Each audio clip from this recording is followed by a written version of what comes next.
Oke, kita lanjutkan materi kita tentang matriks, yaitu kita akan membahas sistem persamaan linier. Jadi, misalnya kita mempunyai nanti beberapa persamaan linier, begitu kita ingin menyelesaikan dari persamaan linier itu. Misalnya, kita mempunyai persamaan linier A1x1 ditambah A2x2 ditambah dan seterusnya sampai dengan B. Berarti ini nanti persamaan ini bisa kita tuliskan dalam bentuk matriks. Setelah itu kita bisa mendapatkan nilai x1, x2 sampai dengan xn. Jadi, misal kita tuliskan seperti ini secara umum, A11 kalikan X1 dan seterusnya sampai B, ini adalah matriks, adalah persamaan linier kita, sistem persamaan linier kita. Kemudian kita akan mencari nilai X1 sampai dengan Xn. Nah, nanti hasil yang didapatkan X1 sampai Xn sebetulnya ada 3 macam solusinya dari sistem persamaan linier. Yaitu ada satu penyelesaian, jadi artinya nilai X1, X2 sampai dengan Xn itu konsisten. Jadi X1 ya seperti itu nilainya, unik begitu, jadi beda. Kemudian tidak ada penyelesaian karena tidak, atau sistem persamaan linearnya tidak konsisten, dan tak hingga banyaknya penyelesaian. Jadi maksudnya begini, kalau tidak mempunyai penyelesaian, itu kalau kita bayangkan dalam bentuk suatu garis, itu adalah garis yang sejajar. Garis yang sejajar berarti ini adalah tidak mempunyai penyelesaian, karena tidak pernah ada titik potongnya. Kalau mempunyai satu penyelesaian, di sini adalah kita bayangkan dalam bentuk garis yang berpotongan, sehingga kita mempunyai satu titik potong di sini, itu adalah penyelesaiannya.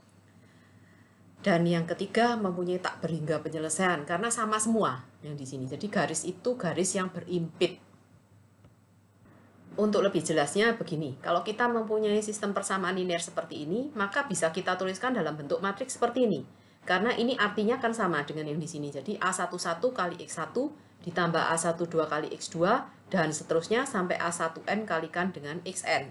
Sama dengan yang di sini, B di sini. Jadi artinya, saya ulang lagi, A11 kali X1 ditambah A12 kali X2 dan seterusnya sampai A1n kali Xn sama dengan B1. A21 kali X1, A22 kali X2, dan seterusnya sampai A2n kalikan Xn sama dengan B2.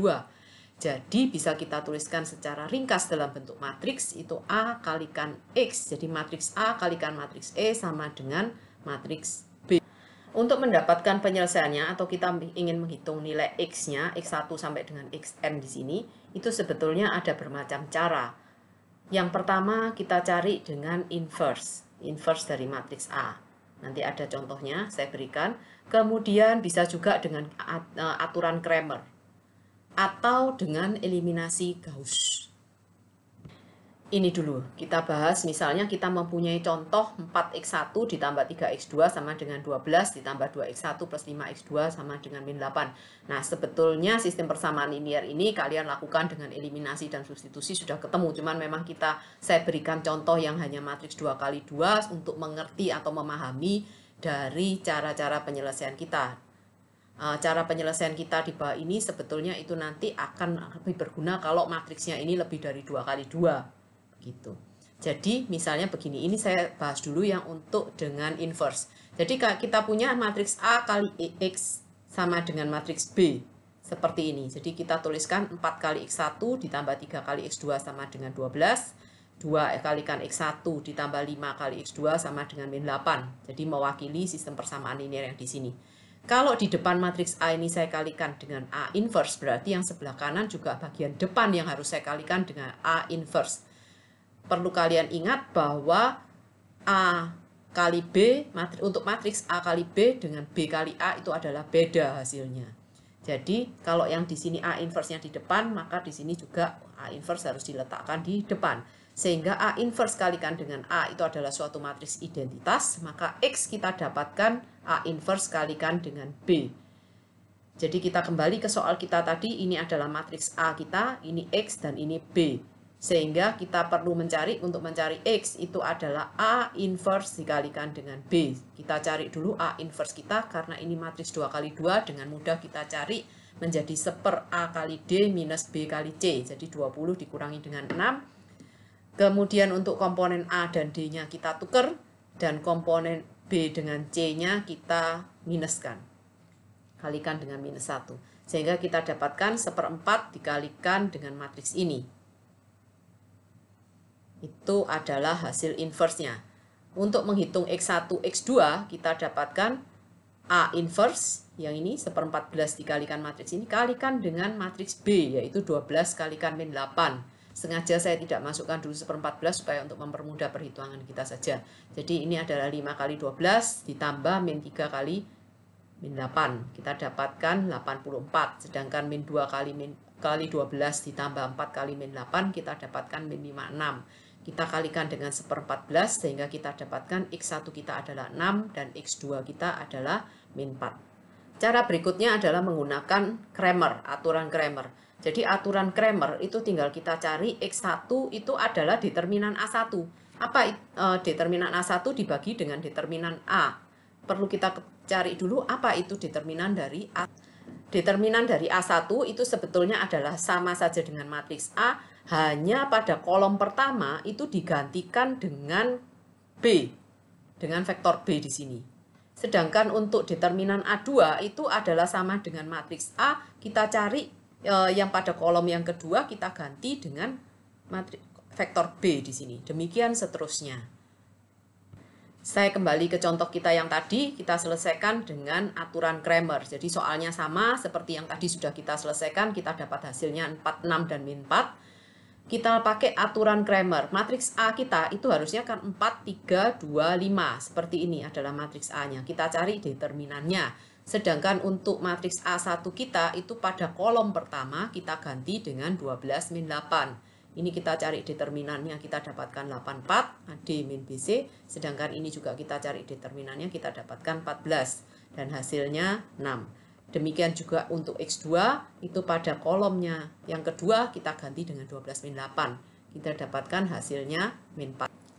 Cara yang ketiga bisa kita mencari dengan eliminasi Gauss. Sebelum kita belajar tentang eliminasi Gauss, kita bahas dulu tentang apa yang dinamakan dengan operasi baris elementer.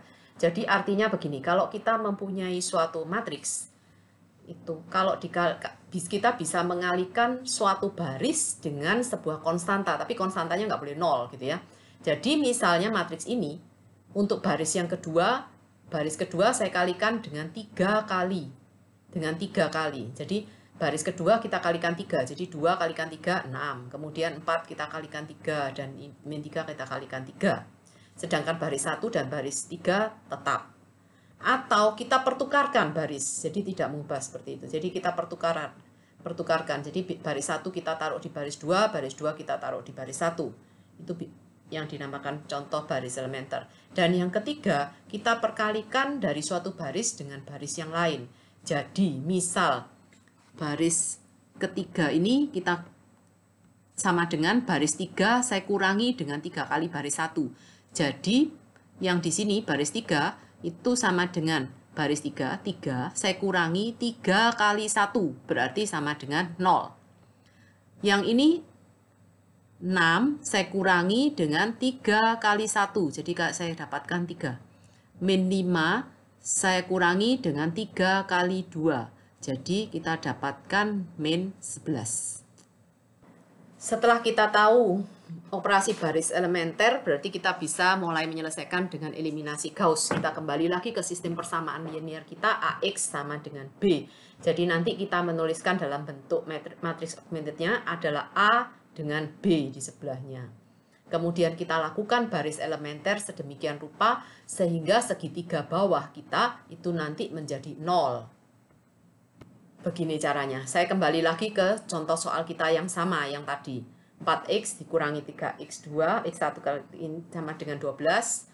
Sehingga kita tuliskan dalam bentuk matriks. Matriks A kita adalah 4, 3, 2, 5. Ini adalah A, kemudian tadi kita tahu bahwa ini adalah kita masukkan matriks B-nya, berarti 12 min 8. Nah, ini kita buat sedemikian rupa. Kalau segitiga bawah berarti 2 ini yang harus kita buat supaya jadi 0, gitu kan ya. 2 kita buat jadi 0. Maka kita lakukan operasi baris elementer. Yang kita lakukan adalah baris 2 supaya ini 0. Itu adalah baris 2 itu ada sama dengan baris 2 saya kurangi dengan setengah baris 1. Sehingga saya dapatkan yang di sini 0. Sedangkan yang 5 ini adalah 5 dikurangi dengan setengah kali 3. Berarti kita dapatkan 7/2. Min 8 saya kurangi dengan 6. Setengah dari 12. Berarti kita dapatkan min 14. Dari sini kita tahu bahwa 7/2 dari ini kan komponennya untuk X2. Kan? Komponen X2. Jadi 7/2 X2 sama dengan min 14. Sehingga kita dapatkan X2 kita sama dengan min 4. Kemudian kita masukkan, kita substitusikan ke persamaan yang pertama, yaitu 4X1 ditambah 3 kalikan dengan min X2 kita ganti dengan min 4 sama dengan 12. Jadi kita dapatkan X1 kita sama dengan 6. Demikian 3 cara untuk menyelesaikan sistem persamaan linier. Jadi kalian bisa menggunakan inverse matrix, kemudian bisa menggunakan aturan Cramer, dan atau menggunakan eliminasi Gauss. Terserah kalian mau menggunakan yang mana. Tentu saja ini tergantung dari dimensi matriksnya. Kalau matriksnya nanti misalnya lebih dari 3 kali 3, kita menghitung determinan, berarti kalian harus menggunakan seperdeterminan dikalikan adjoin seperti yang sudah kita pelajari pada pertemuan sebelumnya. Dan untuk menghitung matriks, inverse matriks yang di depan, yang tadi yang sudah kita coba di contoh soal kita yang pertama, itu bisa dengan menggunakan matriks. Kalau dimensi matriksnya lebih dari 3 kali 3 juga kita kemarin sudah belajar cara menghitung matriks dengan minor dan kofaktor dan adjoin, sehingga kita dapatkan adjoin dari matriks. Nah, cara lain untuk mendapatkan inverse dari matriks bisa kita lakukan dengan eliminasi Gauss-Jordan. Yang dimaksud dengan eliminasi Gauss-Jordan untuk mendapatkan inverse matriks itu begini. Jadi kalau kita misalnya punya matriks A 3 kali 3 seperti ini, kita ingin mendapatkan inverse-nya. Bisa juga seperti yang kemarin yang sudah kita pelajari dengan menghitung dari pada waktu kita mempelajari inverse matrix gitu, dengan mencari determinan dan adjoinnya.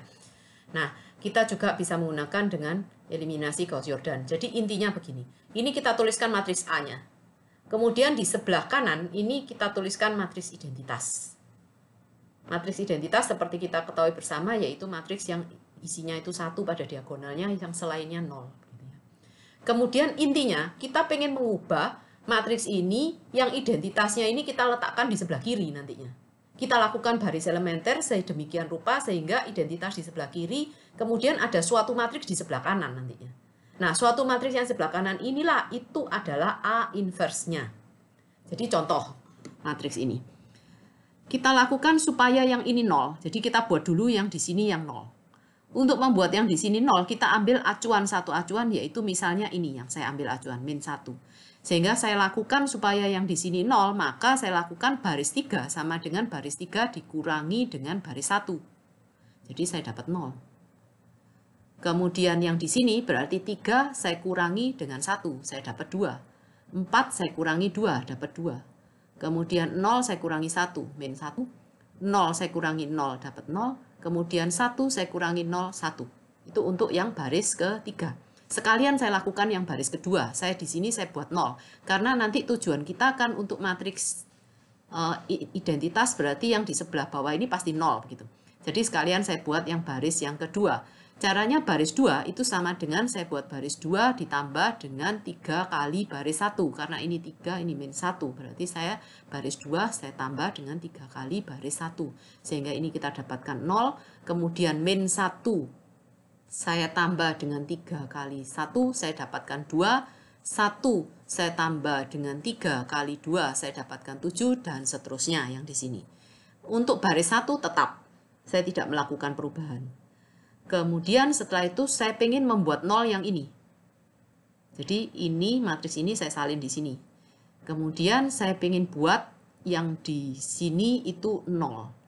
2 ini saya buat 0. Caranya saya ambil acuannya sekarang yang baris 2. Saya tidak ambil baris 1 karena kalau nanti dari baris 1 yang ini berubah lagi, nggak 0 lagi gitu. Jadi yang di sini karena sudah 0 berarti supaya tetap 0 dengan 0 berarti saya ambil pivot kita adalah yang ini, adalah yang baris kedua. Jadi saya ambil baris 3, saya ubah menjadi baris 3, saya kurangi dengan baris 2 sehingga 0 dengan 0 tetap 0 yang di sini. Kemudian 2 saya kurangi 2 itu 0. Kemudian yang di sini adalah 2 saya kurangi dengan 7, kita dapatkan min 5. Min 1 saya kurangi dengan 3, saya dapatkan min 4. 0 saya kurangi 1, min 1 dan seterusnya. Setelah kita dapatkan ini, kemudian yang saya lakukan lagi adalah saya ingin supaya min 1 ini menjadi 1. Nah, supaya min 1 ini jadi 1, 2 ini jadi 1, dan min 5 ini jadi 1, ya berarti baris 1 itu saya jadikan sama dengan min baris 1. Kemudian baris 2 supaya ini jadi 1, ya berarti baris 2 sama dengan setengah kali baris 2. Sedangkan baris 3 saya buat dengan baris 3 sama dengan min 1/5 kalikan baris 3. Sehingga ini langsung jadi 1. Tetapi tentu saja semuanya ya tetap berubah. Jadi yang di sini 1 saya kalikan dengan min 1 berarti jadi min 1. 2 saya kalikan min 1 jadi min 2, min 1 dan ini. Yang di sini juga saya bagi 2 berarti jadi 7/2, 3/2, 1/2 dan seterusnya. Sedangkan baris yang ketiga menjadi 4/5, 1/5 dan min 1/5. Kemudian matriks ini saya letakkan kembali di sini. Saya ingin membuat 0 yang di sini. Saya buat 0 yang ini. Caranya saya ambil acuan berarti baris 1 saya jadikan baris 1 sama dengan baris 1 ditambah 2 kali baris 3. Ditambah 2 kali baris 3 karena baris 3 kita sudah tahu bahwa itu 1. Jadi saya buat 0. Yang di sini juga maka saya ambil berarti baris 1 ditambah 2 kali 4/5 sehingga kita dapatkan 0,6 dan seterusnya. Untuk baris 2 saya ingin nolkan yang di sini yang 7/2 sehingga saya pakai operasi baris elementernya baris 2 sama dengan baris 2 saya kurangi dengan min 7/2 dari baris 3. Saya dapatkan baris 2 nya menjadi ini. Setelah itu kita cuma kurang 1, yaitu ini yang harus kita buat 0. Min 1 ini harus kita buat 0. Caranya dengan baris 1 sama dengan baris 1 ditambah dengan baris 2. Jadi saya dapatkan 0 yang di sini. Kemudian ini berubah juga angka yang di sini. 0. Nah, tadinya 0,6 jadi minus 0,7 dan seterusnya. Nah, karena ini sudah berubah menjadi matriks identitas, maka yang di sebelah kanan ini adalah inverse dari matriks A. Jadi kalau kita buktikan, ini hanya untuk cek saja, itu adalah matriks A. Kalau saya kalikan dengan inverse dari matriks A, akan kita dapatkan matriks identitas. Sekalian akan saya jelaskan tentang rank matriks. Apa itu yang dimaksud dengan rank matriks? Rank matriks ini adalah jumlah maksimum baris pada suatu matriks yang linear independent, jadi bebas linear. Misalnya seperti ini, contoh matriks ini. Jadi matriks ini kan bisa kita lakukan operasi baris elementer seperti tadi, sedemikian rupa hingga akhirnya matriks ini pada baris ketiga ini 0 semua. Nah, matriks kalau satu baris semua 0, berarti kan bisa kita hilangkan. Maka baris yang bebas linear itu kan hanya ada 2. Karena hanya ada 2 baris yang bebas linear, maka ranknya matriks adalah 2. Nah, untuk latihan soalnya nanti kalian bisa mulai membuat dari slide matriks halaman 35, 40, dan 42. Jadi hanya 3 slide yang perlu kalian buat yaitu 35, 40, dan 42. Nanti linknya saya siapkan.